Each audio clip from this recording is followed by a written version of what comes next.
Welcome back to Bat Fridays here on One Comic Book a Day, where we're covering Batman issue 20 and the first story, The Centuries of Crime. Now, you might be excited seeing it's a Joker story, and Joker stories are usually the better Golden Age Batman stories. Unfortunately, this might be the weakest, if not worst, Joker story I've ever read. And it's not even abysmally bad. That would be at least interesting to talk about. It's just kind of boring and uneventful. It's a very static story that's hampered by being overwritten. Maybe the most overwritten comic I've read in the Golden Age, which is saying something. This is a visual medium. And I've talked about this before. Like, if your comic is just full of dialogue boxes and explanation, you're doing something wrong. Like, half the page shouldn't be words. And if you're seeing it right now, this is the first page of the comic, and nearly every page is like this. And even the ones that have less dialogue, it's maybe 10 to 20% less. They're all just covered in words in this visual art form. So something is going wrong. It also destroys the pacing. Batman has been really good at being fast-paced and full of action, sometimes a little too much action, but it does make it a little more exciting. This just kills any moments of that dead. It's just so slow and stops, and most of this dialogue could have been cut out because you can follow what's going on. It's not a particularly difficult story to follow. And if you got excited by the Joker, and especially the fact that it kind of sets up the idea of a time-traveling Joker, you're going to be very disappointed. It's all a scam. The Joker has a time travel scam. It's not immediately revealed. It's actually a later, it's like a third act reveal.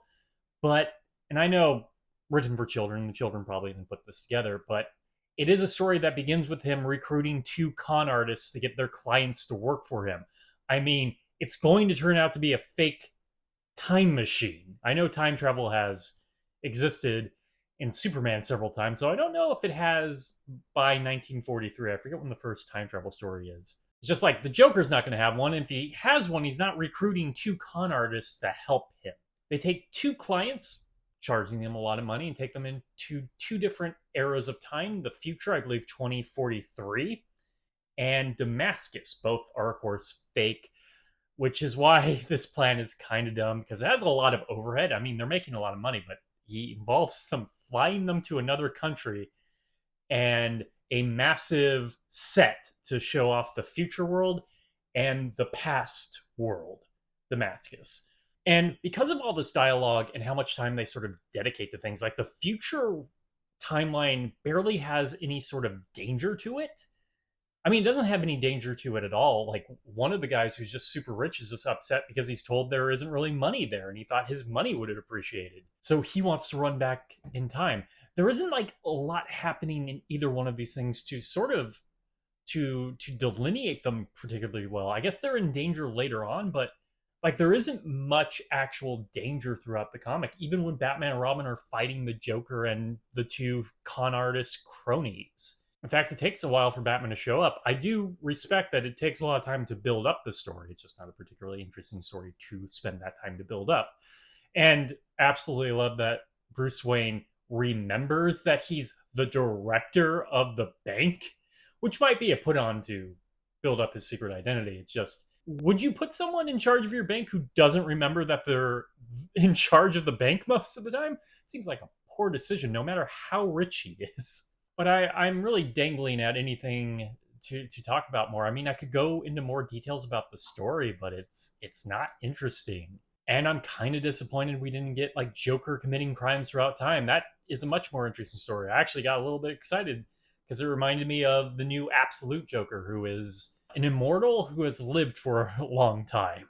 If you haven't read anything of the Absolute universe, that's the Joker. He's an immortal. But this comic is just dead on arrival. And that's just really surprising when it's the Joker, a character who is fun, even when he's being awful, that there is no energy at all. It's all sucked out.